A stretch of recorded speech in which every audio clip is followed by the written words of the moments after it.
guys အားလုံးပဲမင်္ဂလာပါဗျာကျွန်တော်ရဲ့ YouTube channel မှာကြိုဆိုပါရစေဗျဒီနေ့မှာတော့ကျွန်တော်နဲ့တူမန္တလေးမြို့ရဲ့အထင်ကြီးနေရာတစ်ခုဖြစ်တဲ့မြန်နှန်းဆန်ကျော်ရွှေနန်းတော်ကြီးကိုတွားလိုက်ကြအောင်ဗျတော့ပထမဆုံးမြို့ရဲ့အလားလေးကိုကျွန်တော်တစ်ချက်ရှင်းပြကြည့်လိုက်အောင်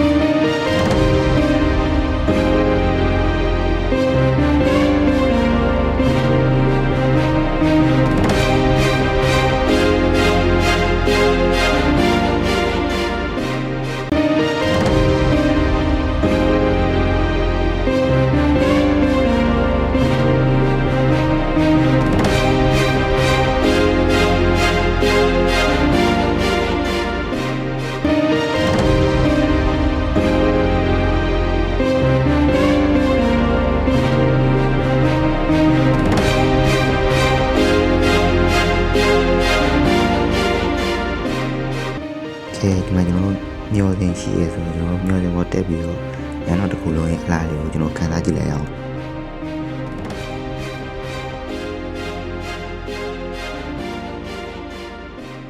ကဲဒါကတော့ကျွန်တော်တို့မျောတင်ဝမ်းနေမြင်တွေ့ရတဲ့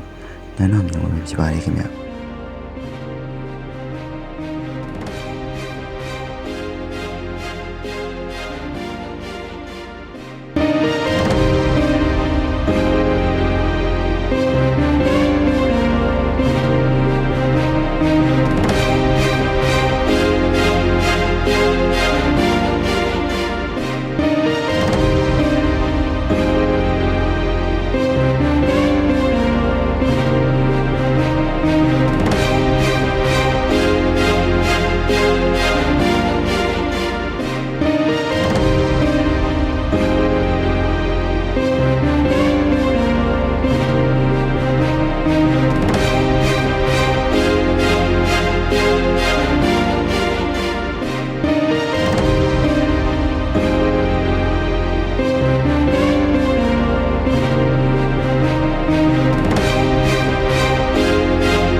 ရှိခဲ့အလုပ်လုပ်ခဲ့တဲ့ကျွန်းတိုင်လုံးလေးနဲ့ကျွန်တော်ရှေ့အမှုပညာလိုက်ရတဲ့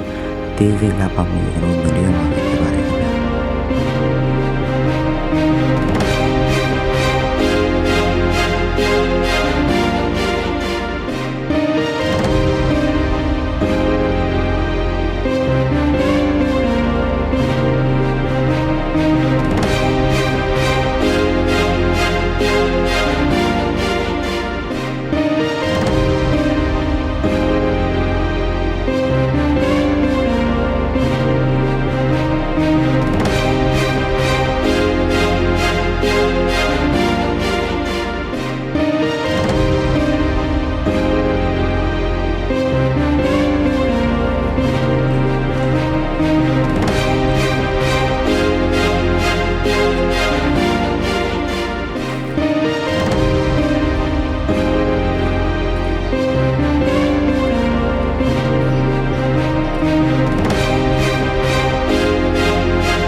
ဒီမှာဘုံကြီးမှာဆိုရင်မြန်နှန်းဆန်ကျော်ရွှေနန်းတော်ဆိုတဲ့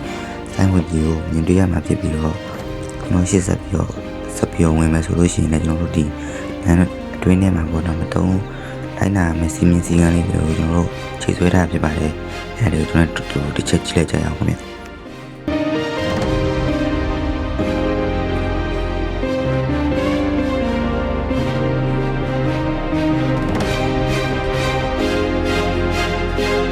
တို့ထဲရောက်ပြီဆိုတော့ရှေးဘရင်နဲ့တုံးပြခဲ့တဲ့အသုံးဆောင်ပစ္စည်းတွေကိုကျွန်တော်တို့တစ်ချက်ကြည့်လိုက်ရအောင်ခင်ဗျ